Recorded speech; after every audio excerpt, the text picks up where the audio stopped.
हमारे जीवन में कलयुग प्रवेश करने के 5 ही तरीके हैं।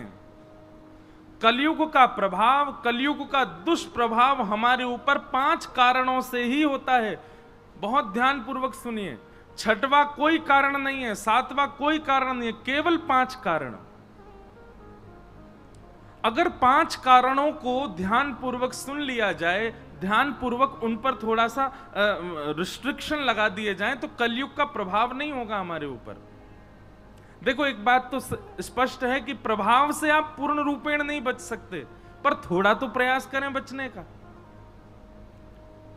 अब बहुत बारिश पड़ती है तो आप छतरी लेकर के जाते हो कि भाई पानी से हम बचे रहें, लेकिन पूरे नहीं बचते, फिर भी कहीं ना कहीं से तो गीले हो ही जाते हो ना। ऐसे ही हम कलयुग में जन्मे हैं, तो कलयुग के दुष्प्रभाव से हम पूर्ण रूप में नहीं बच सकते, पर थोड़ा प्रयास तो करें बचने का। तो 5 बातें। द्यूतम पानम स्त्रियः सूना यत्रा धर्मस् चतुर्विधः पुनश्च याचमानाय जात रूप मदात प्रभो। इन 5 चीजों पर आप जितना हो सके आज की कथा सुनने के बाद, अब तक यदि इन 5 में आपका भ्रमण रहा है तो कोई बात नहीं, पर आज से न एक प्रयास करो कि इन 5 से बचो। सबसे पहला द्यूतम, जुआ। बुरा नहीं मानिएगा यहां जितने भी लोग बैठे हैं, पर हमको जब ये बात पता चलती है ना कि भैया हमारे ब्रजवासी भाई बंधु भी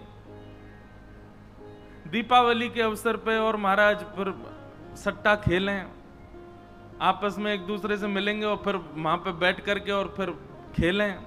खेल में कोई बुराई नहीं है, लेकिन पैसा मत लगाओ भैया।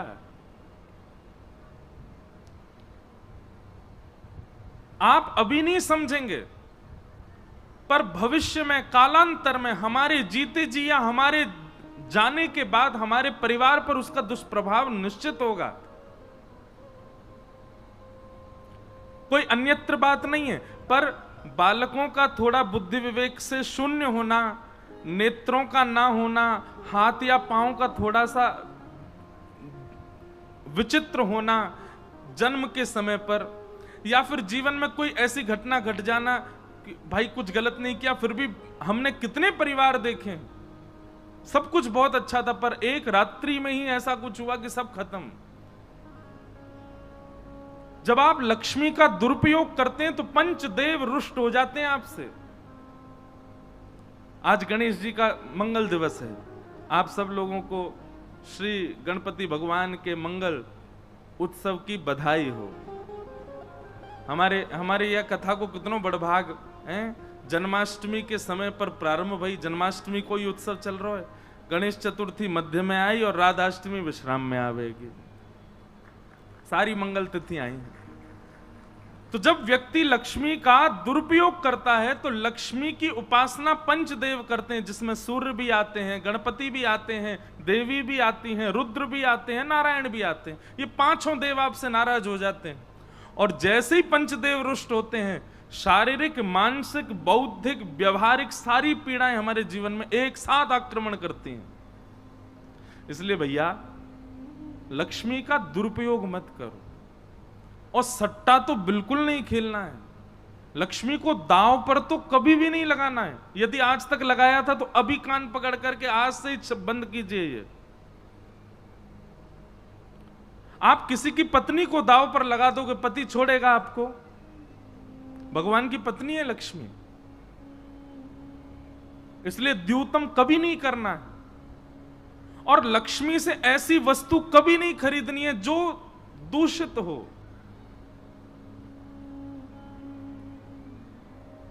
बहुत संभल करके जीवन जिए।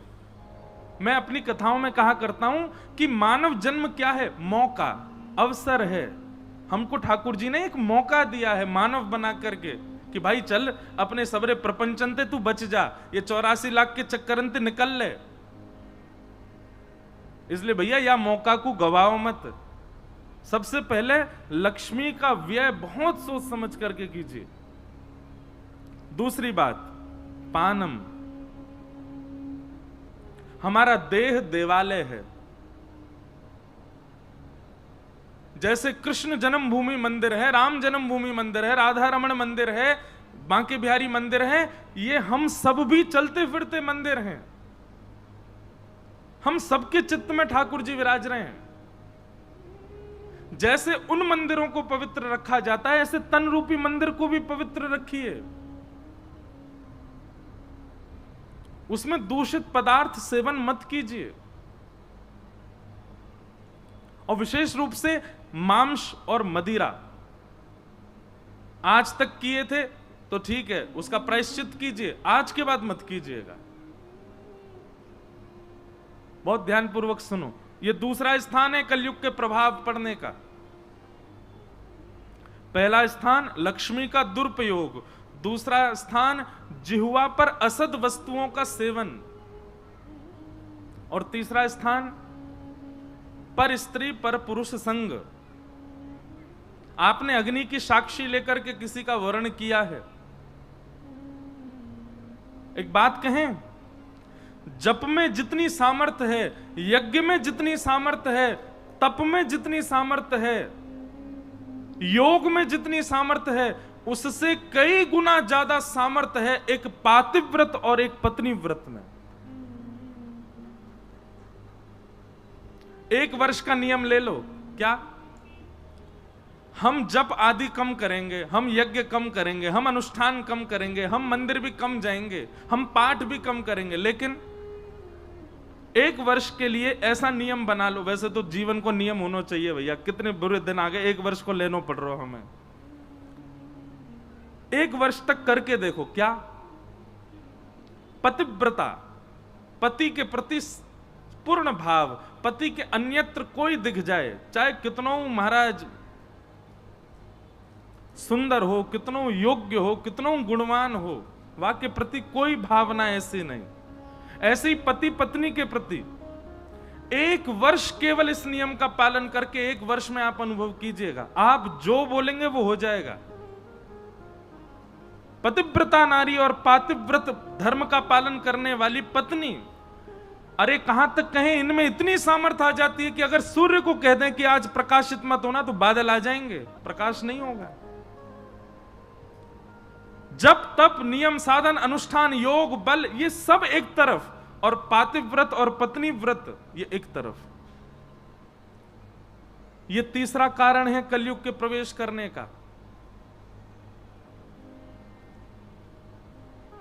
इसलिए इस व्रत को धारण करो। क्षमा कीजिएगा, यदि पातिव्रत और पत्नी व्रत में आप श्रेष्ठ नहीं है तो आपकी एकादशी भी विफल है, आपके सोमवार भी विफल हैं, आपके सारे व्रत एक प्रकार से विफल हो जाएंगे यदि इस व्रत में आप निपुण नहीं हो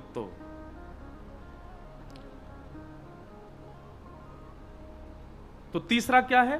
पर स्त्री पर पुरुष संग नहीं करना है। और चौथा हिंसा।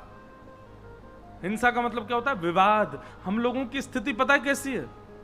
अभी यहां कथा चल रही है, आप सब लोग ध्यान पूर्वक सुन रहे हो, लेकिन अभी भगवान ना करे पीछे के दो लोग आपस में थोड़े झगड़ने लग जाएं, आप 2 मिनट में वहीं पर इकट्ठे हो जाओगे। चौक बाजार में, द्वारिकाधीश मंदिर, विश्राम घाट पर तो छोटी छोटी गलियां हमारे वृंदावन जैसी, वहां महाराज अगर बगल के घर में लड़ाई हो रही हो तो सब खिड़की से बाहर आ जाएंगे, का रो देखो देखो देखो। और नीचे कोई कीर्तन करते हुए जा रहा होगा तो नहीं देखेंगे। हमारा स्वभाव बन गया है कि हमको विवाद में रुचि आती है।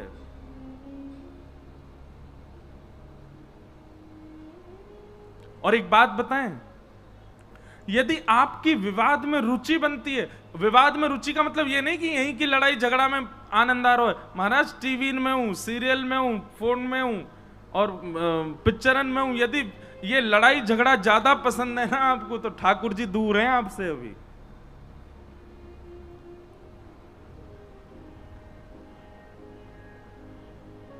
हिंसा से न बचो। लड़ाई झगड़ा, मार काट, विवाद, कलेश, इनमें ज्यादा रुचि नहीं होनी चाहिए हमारी। अगर इनमें किंचित भी रुचि है, जरा सी कोई बात हो जाती है, गाड़ी चला रहे हैं, पीछे से रिक्शा वाले ने छुपा दिया, ओ महाराज निकल के गए, दे दिए वहां में 2-4 धर दिए और तेरे को यूं करूंगा यूं, समझ जाइयो ठाकुर जी आते कोसों दूर हैं, ठाकुर जी मिलेंगे ही ना आए। क्यों? विवादी व्यक्ति है।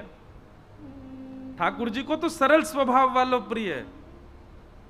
अरे कहां तक कहें, अगर बहू ने सब्जी में ने कछु ज्यादा तेज कर दियो, नमक तेज कर दियो या मिर्च कम कर दियो, महाराज बरस पड़ी वापे। समझ जाइयो सासू मां कितनी माला जप रही हो, ठाकुर जी दूर हैं।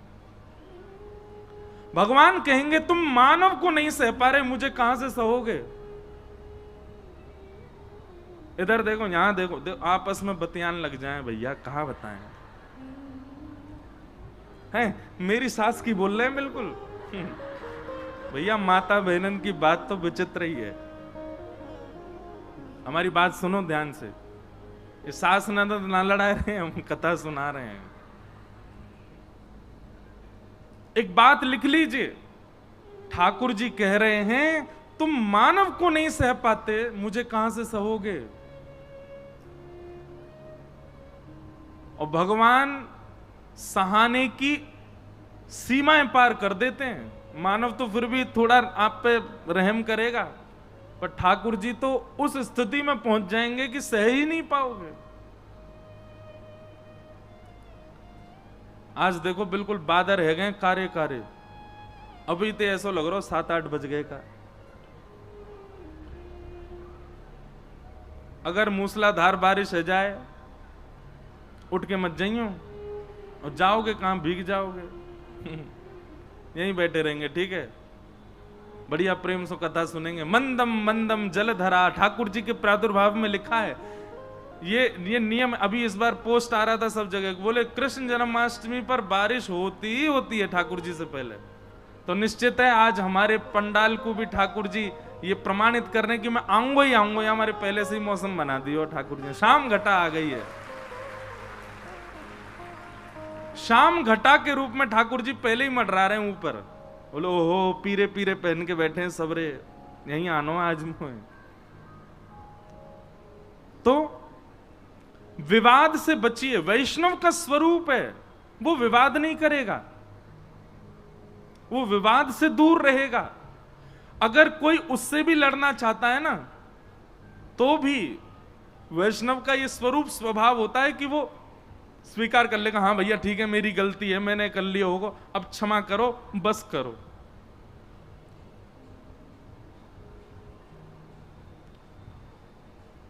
तो द्यूतम पानम स्त्रिय सूना, ये हुए 4 बात। अब 5वीं बात क्या है? देखो, एक स्वरूप स्वभाव बनाओ अपना। घर में कभी कभी कलेश हो जाते हैं, कभी लड़ाई होती है, कभी कोई नहीं मानता, कुछ ऐसी बात होती है, तो आप प्रयास करो कि अगर सामने वाला अग्नि बना है तो आप जल बनो। सामने वाला अग्नि बना है तो आप जल बनकर के उसको बुझाओ, उसको शांत करो। भले ही आपकी गलती नहीं है, फिर भी क्षमा मांगो। कैसे? ये हमारा स्वभाव होना चाहिए, कैसे भी विवाद शांत हो, चाहे हमको झुकना पड़ जाए, चाहे हमको स्वीकार करना पड़ जाए अपने अपराध, हाँ भाई मैंने किया ऐसा, अब लेकिन शांत हो जाओ। ऐसा स्वभाव ये वैष्णव का होता है।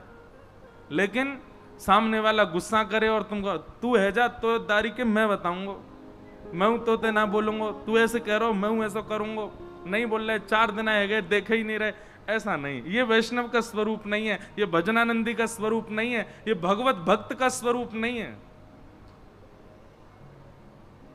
हाँ, कभी जब भी प्रेम भाव में नोक झोंक है जाए, थोड़ा ना एक आनंद हो, वो अलग बात है।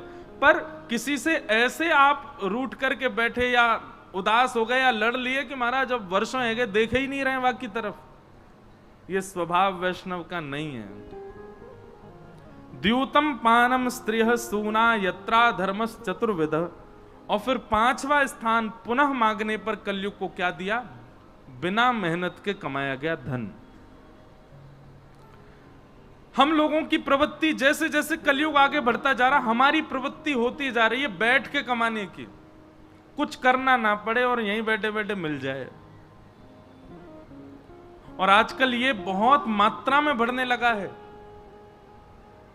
व्यक्ति सोचता है मैं कुछ ना करूं, मुझे यहीं पे मिल जाए। अब आप लोगों ने भी सुने होंगे, मैं भी सुनता हूं, जैसे कभी कोई ब्याह के लिए आते हैं तो उनका आपस में चर्चा होती है लड़का लड़की के लिए, तो कहेंगे लड़का क्या करता है? बोले अरे कुछ नहीं, घर बैठे बैठे कमाता है। बोले क्या कमाता है? बोले इतनी प्रॉपर्टी, इतनी दुकान है, वहीं से 6-7 लाख रुपया महीना आता है, घर बैठे बैठे पैसा आता है। ये गलत है। श्रीमद् भागवत जी मना कर रही है, मैं नहीं कर रहा हूं भैया, मेरे काजे तुम 20 लाख कमाओ बैठे बैठे, लेकिन भागवत जी मना कर रही है कि नहीं, परिश्रम करके कमाओ, श्रम करो, श्रम करके एक एक रुपया कमाओ, तभी वह धन आपको और आपकी आगामी पीढ़ी के बुद्धि के विवेक को बरकरार रखेगा, नहीं तो वो नष्ट कर देगा। अरे लक्ष्मी मंथन से प्रकट होती हैं। समुद्र मंथन में 14 रत्न आए थे, उनमें से एक रत्न है लक्ष्मी। इतनी मेहनत की देवताओं ने, तब जाकर के लक्ष्मी प्रकट हुई। उतनी परिश्रम से हमको प्राप्त करनी चाहिए, बिना परिश्रम के लक्ष्मी की प्राप्ति नहीं। तो भैया ये 5 जगह हैं, इनसे बचो। पहला, लक्ष्मी का असद प्रयोग। दूसरा, जिह्वा पर असद वस्तु का सेवन नहीं। तीसरा, पर स्त्री पर पुरुष के प्रति कोई दृष्टि भाव नहीं। चौथा, हिंसा और कलेशों से बचना है। और पांचवा, बिना मेहनत के धन नहीं कमाना है। इन 5 चीजों में आप निपुण हो गए तो ये समझ लीजिए कि कलयुग की वर्षा में आप छतरी लेकर के चल रहे हो। छींटा तो पड़ेंगे थोड़े बहुत, लेकिन गीले नहीं होंगे। ये 5 स्थान परीक्षित जी ने कलयुग को प्रदान किए। फिर आगे उनको शमीक ऋषि के यहां गए तो वहां उनको श्राप लगा। ये सब हमने बात कल सुनी। परीक्षित को 7 दिन में मरने का श्राप लगा। परीक्षित जी इस बात से व्यथित नहीं हुए। बंधुओं, जीवन में जैसी परिस्थिति आवे, अब कई लोग यहां कहेंगे कि आपको क्या पता परिस्थिति कितनी हद तक बिगड़ जाती है। हमको सब पता है।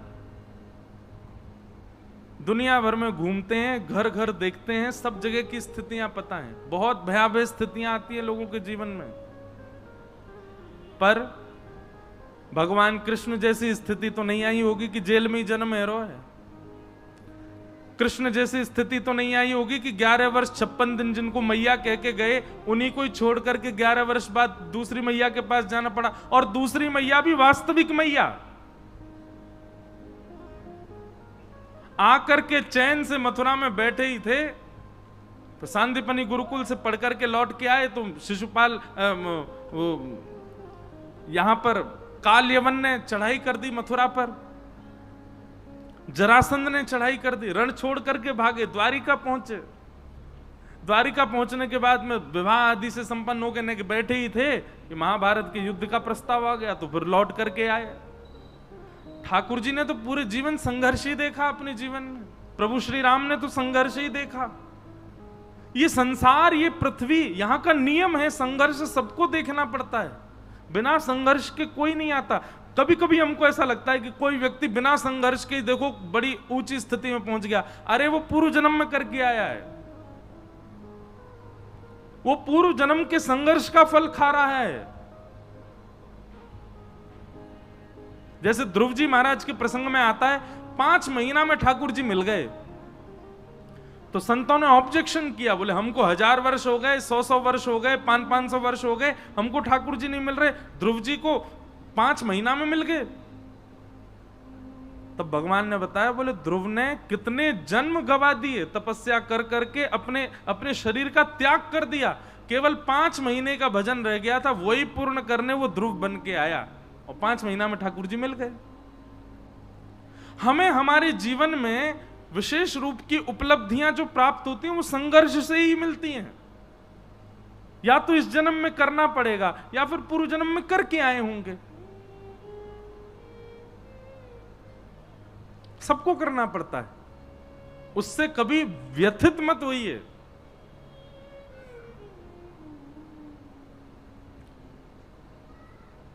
परीक्षित जी महाराज को जब 7 दिन में मरने का श्राप लगा, परीक्षित जी व्यथित नहीं हुए। और ये एक वैष्णव का स्वभाव है, एक भक्त का स्वभाव है। वो हर चीज में क्या देखेगा? पॉजिटिविटी। कुछ भी हो जाए, अरे पाम भी टूट गयो ना तो यहां में भी कुछ अच्छो ही भलो ही सोचेगो।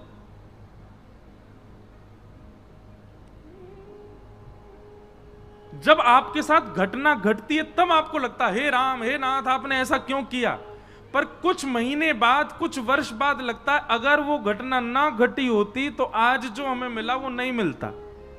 उस घटना से ही सीखा हमने। इसलिए घटना के समय पर व्यथित मत होइए। मन में देखो, अब घटना तो कैसी भी हो सकती है, उस समय आपकी स्थिति क्या ये कौन जाने, पर उस समय मन में एक भाव रखा करो, निश्चित ही ठाकुर जी ने इससे कोई भला ही सोचा होगा, वर्ष 2 वर्ष 5 वर्ष 10 वर्ष बाद शायद मिलेगा। व्यथित मत हो।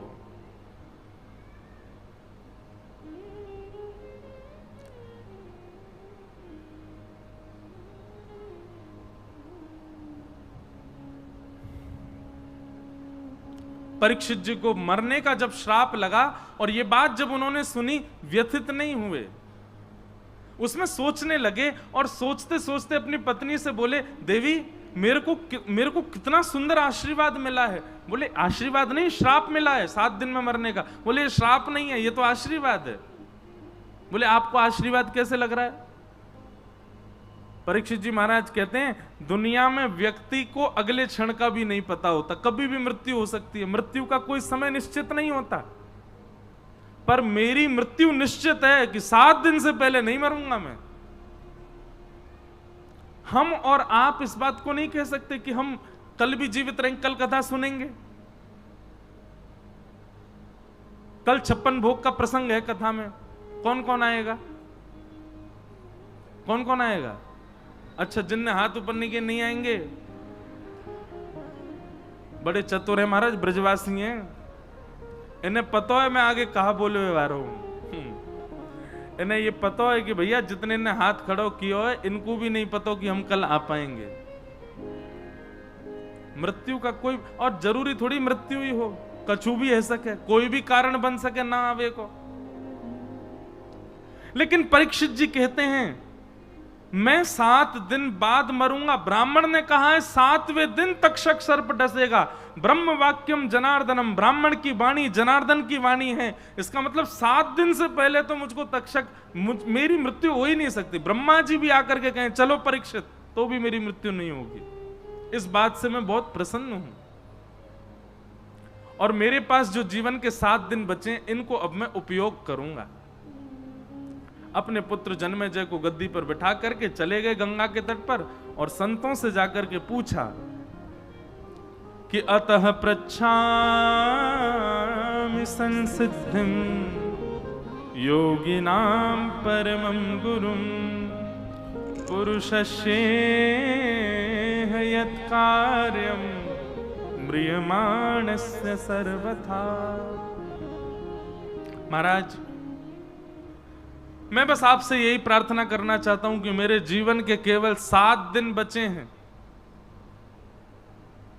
मैं इन 7 दिनों का सदुपयोग करके मुक्ति की प्राप्ति कैसे करूं, कृपा करके मुझे बताओ।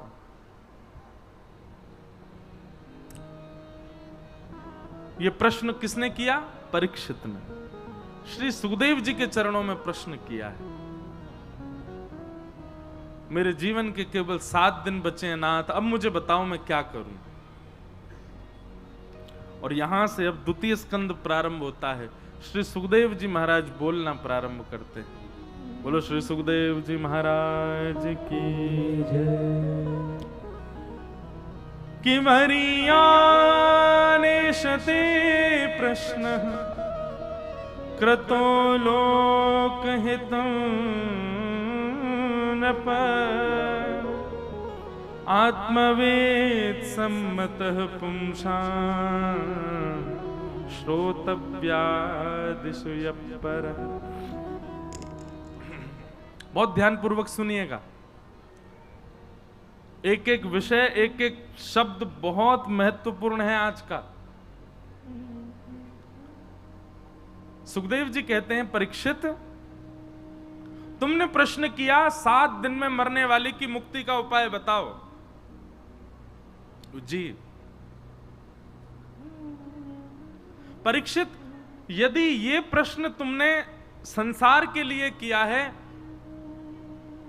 अगर मेरे लिए और हम सब के लिए किया है तो ये प्रश्न ठीक है, लेकिन परीक्षित यदि ये प्रश्न तुमने अपने पर्सनली अपने लिए किया है तो ये प्रश्न उचित नहीं है। परीक्षित बोले क्यों? श्राप जब मुझे लगा है 7 दिन में मरने का, तो मैं अपने लिए ही पूछूंगा ना, मैं दुनिया के लिए क्यों पूछूं? बहुत ध्यानपूर्वक सुनिए, ये प्रसंग बहुत अद्भुत है। यहीं से ही कथा की भूमिका अद्भुत हो जाती है और तभी कृष्ण जन्म में प्रवेश होगा।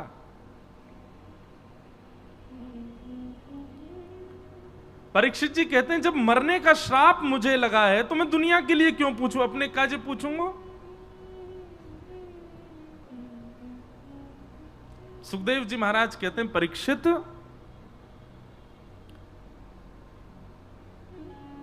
तुम कौन हो? तुम ये जानते नहीं हो अभी, और जानते हो तो शायद हो सकता है जानते हुए भी मेरे सामने शायद ऐसा दिखा रहे हो कि तुम अपने आप को नहीं जानते। परीक्षित बोले आप कृपा करके सीधा समाधान बताइए, आप क्या कहना चाहते हैं? बोले परीक्षित, तुम वो बालक हो जिसको गर्भ में मारने के लिए अश्वत्थामा ने ब्रह्मास्त्र छोड़ा था, और तुम्हारी रक्षा के लिए स्वयं भगवान अपनी गदा लेकर के तुम्हारी मातृ गर्भ में प्रवेश कर गए। और भागवत जी में वर्णन है, अभी तक हम भी कथा में कहते आए कि भगवान ने केवल रक्षा की और रक्षा करके बाहर आ गए, पर नहीं, श्रीमद् भागवत जी में वर्णन है कि जब भगवान ने उत्तरा के गर्भ में प्रवेश किया तब से लेकर के जब तक परीक्षित का जन्म नहीं हुआ, भगवान उत्तरा के गर्भ में ही रहे, भीतर अपने गदा लेकर के, अपने चक्र लेकर के भीतर ही खड़े रहे कि कोई आपदा इस पे आ ना जाए। क्यों? भगवान ने तुम्हारी रक्षा क्यों की मातृ गर्भ में आकर के? स्वयं श्रीमन नारायण तुम्हारी रक्षा कर रहे हैं तो इसका मतलब क्या है? अरे कितने लोग मृत्यु के ग्रास बन जाते हैं, कितने लोगों की अकस्मात मृत्यु हो जाती है, छोटे छोटे बालक भी कई बार प्राण त्याग देते हैं। ठाकुर जी सबकी रक्षा तो नहीं करते, पर परीक्षित तुम्हारी मातृ गर्भ में प्रवेश करके भगवान ने तुम्हारी रक्षा की। क्यों? क्योंकि ठाकुर जी तुमसे कुछ विशेष करवाना चाहते हैं।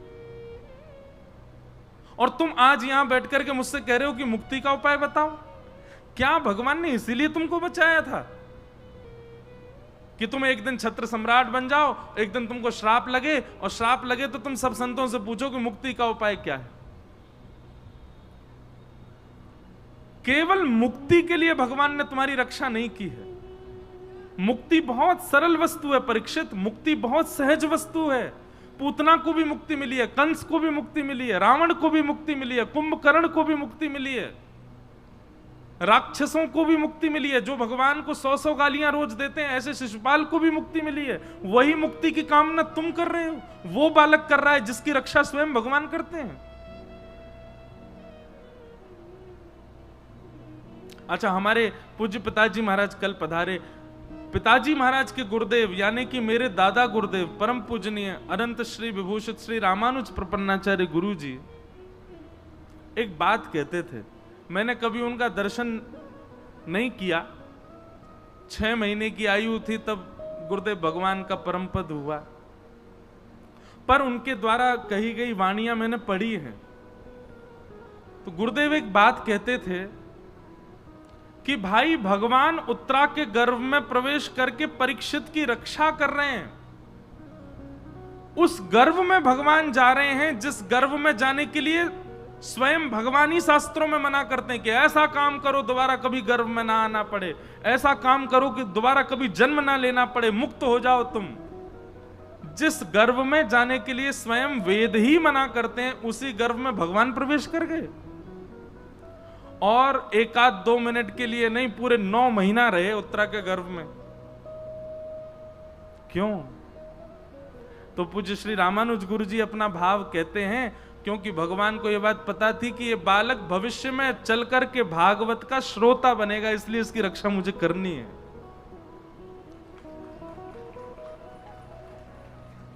यह सामान्य बात नहीं है। गुरु जी क्या लिखते हैं आगे? बोले निश्चित ही अपने जीवन में जिसने एक बार भी भागवत की कथा सुनी होगी तो निश्चित है उस श्रोता ने जब अपनी मातृ गर्भ में वो विराजमान रहा होगा, ठाकुर जी मातृ गर्भ में उसकी रक्षा के लिए आए ही होंगे, क्योंकि हम सब परीक्षित हैं, हम सब कथा सुन रहे हैं, हम सबकी भी ठाकुर जी ने गर्भ में निश्चित रक्षा करी होगी। ऐसा गुरुदेव भगवान कहते हैं। एक प्रकार से हम आप सब लोगों को भी मुक्ति की कामना नहीं करनी, हम सब कथा सुन रहे हैं तो इसका मतलब हम सब भी परीक्षित हैं, हम सब की भी रक्षा ठाकुर जी ने करी है। परीक्षित बोले तो मुक्ति ना मांगू तो क्या मांगू, मेरे जीवन के 7 दिन बचे हैं, मैं क्या मांगू फिर आप बताइए। बोले राजन देखो, मुक्ति प्राप्त करने के लिए 7 दिन 7 वर्ष 7 महीने की आवश्यकता नहीं है। अरे 7 मिनट भी जरूरी नहीं है, 7 सेकंड भी जरूरी नहीं है। मुक्ति एक क्षण में मिलती है, एक क्षण में। अगर तुम्हारे प्राण निकल रहे हो और उसी समय तुम्हारी अंतिम श्वास बस निकलने वाली हो, और अंतिम श्वास जैसे ही निकलने वाली है, प्राण जाने ही वाले हैं, उसी समय यदि कान में आकर के कोई कह दे हरे कृष्ण कृष्ण कृष्ण हरे हरे, हरे राम राम राम हरे हरे, महाराज वो अंतिम श्वास में सुना गया भगवान नाम, उसका प्रताप यह होगा कि जीवन में किए गए सारे पाप उसी क्षण नष्ट हो जाएंगे और भगवत धाम की प्राप्ति हो जाएगी, मुक्ति मिल जाएगी। कितनी सहज है मुक्ति।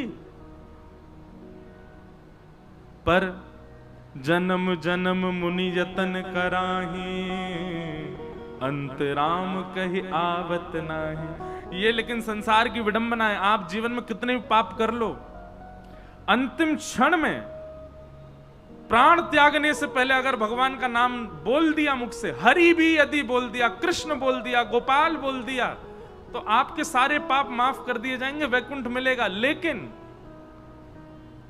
ये संसार का नियम है कि व्यक्ति को अंतिम समय सब याद आते हैं, भगवान याद नहीं आते।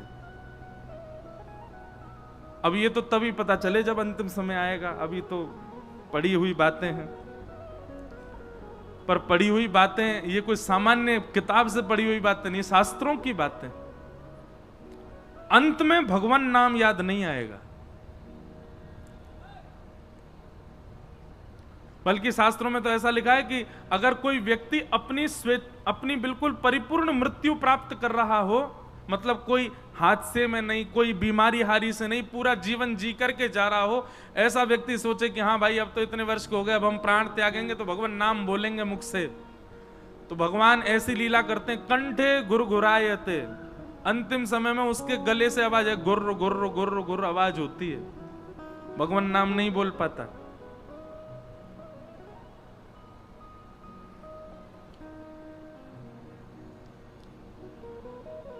आप कहोगे तो फिर क्या करें?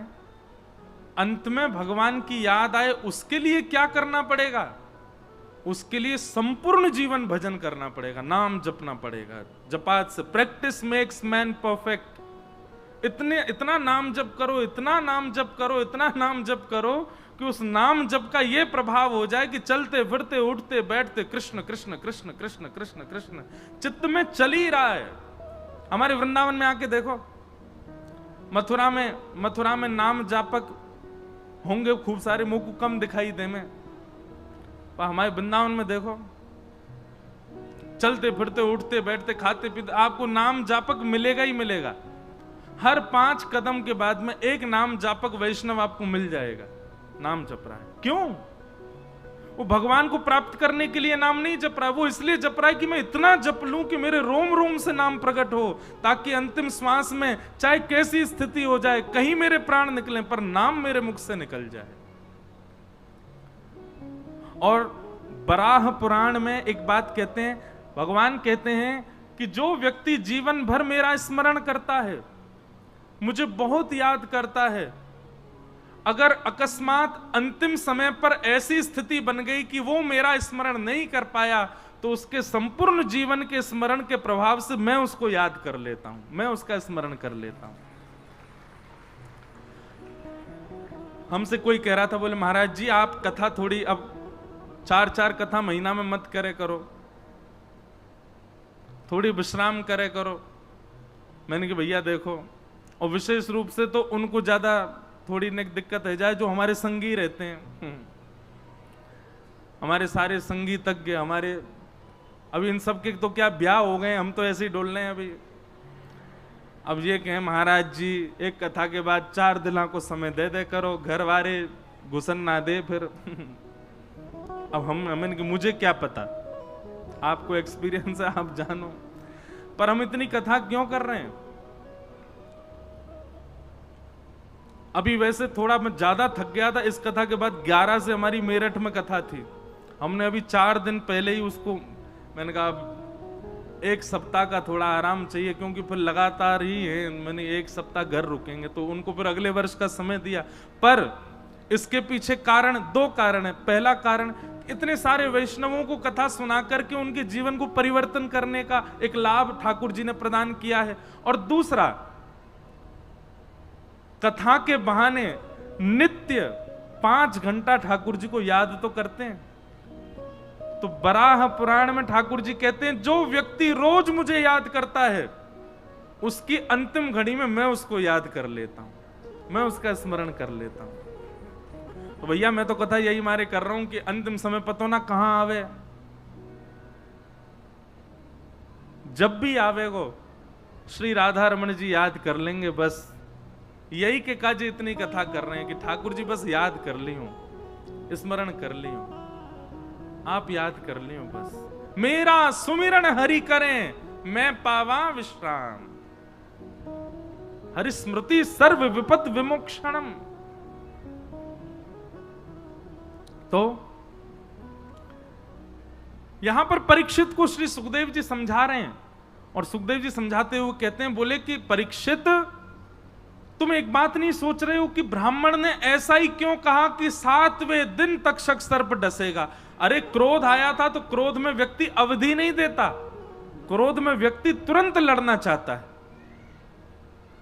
आपको किसी ने गलत कह दिया, आपको कोई गाली दे गया, मान लो आपको, आपके साथ कोई गलत कर गया, आप उसको ये थोड़ी कहोगे रुक जा 6 दिन बाद देखूंगा तो मैं। 6 दिन का क्यों अवधि, 6 दिन का क्यों समय दोगे? क्रोध आता है तो क्रोध में आप तुरंत एक्शन लेते हो, कोई ऐसा थोड़ी कि 6 दिन रुकूंगा फिर लूंगा एक्शन। पर यहां पर देखो ना कि जैसे शमिक ऋषि के पुत्र श्रृंगी को पता चला कि मेरे पिता के गले में मरा हुआ सर्प राजा परीक्षित ने डाला, वो तुरंत अपने हाथ में लेता है और जल लेकर के श्राप देता है, आज के ठीक 7वें दिन तक्षक सर्प के दंशन से राजा परीक्षित की मृत्यु होगी। 7 दिन क्यों दिए? सुखदेव जी कहते हैं, परीक्षित तुमको 7 दिन क्यों दिए? ये विचार नहीं करोगे? क्योंकि मुक्ति के लिए 7 दिन नहीं, अंतिम श्वास निकल रही हो उस समय भी यदि भगवान नाम में बोल दूं तुम्हारे कान में आके तो तुमको मुक्ति मिल जाएगी। 7 दिन क्यों मिले हैं परीक्षित? ये मैंने तो बहुत शॉर्ट में बताया, दूसरा स्कंद पूरा इसी में ही है। सुखदेव जी यही समझा रहे हैं परीक्षित को कि तुम मुक्ति मत मांगो। तब अंत में परीक्षित ने चरणों में प्रणाम करते हुए कहा, आप ही आज्ञा करें, मैं क्या करूं? तब सुखदेव जी कहते हैं, परीक्षित तुम मुक्ति नहीं भक्ति मांगो, इन 7 दिनों में भक्ति मांगो। परीक्षित जी बोले 7 दिनों में भक्ति से क्या होगा? बोले मुक्ति से क्या होता है? बोले मुक्ति का मतलब होता है मृत्यु के बाद भगवत दर्शन। सुखदेव जी बोले भक्ति का मतलब होता है जीते जी भगवत दर्शन। अब बताओ क्या करना? तक्षक सर्प डसे और उसके बाद तुम्हारे प्राण निकले और फिर तुम वैकुंठ में जाके भगवान का दर्शन करो, ये चाहिए कि जीवित अवस्था में इसी तन में बैठे बैठे ऐसे भक्ति भाव में आकर के इन्हीं 7 दिनों में भगवान का साक्षात्कार कर लो? क्या चाहते हो?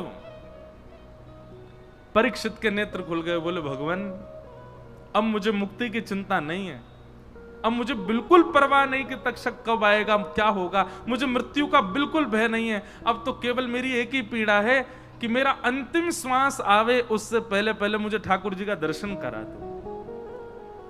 बंधुओं समझ में आई बात? हम आप सब लोगों की यही चाह कि हमें भी जितने दिन जिए उतने दिन खुश रहें और जब मर जाएं तो मुक्ति मिल जाए। नहीं, जितने दिन जिए तो भक्ति भाव में जिए और जब मरने का समय आए तो उससे पहले ठाकुर जी का दर्शन कर लो। उससे पहले द्वारिकाधीश प्रत्यक्ष हमारे द्वार पर आ जाएं, हमारे कक्ष में आ जाएं, हमारे घर में आ जाएं। ये स्थिति चाहिए। उसके लिए भागवत की कथा है। और ये वरदान, ये संकल्प आपका भागवत जी पूरी कर सकती हैं और कोई पूरा नहीं कर पाएगा। चरणों में प्रणाम करते हुए भागवत जी से प्रार्थना करो कि हमारी अंतिम श्वास आवे उससे पहले हमको श्री वृंदावन बिहारी लाल, श्री राधा वल्लभ लाल, श्री राधा रमण लाल का प्रत्यक्ष दर्शन हो।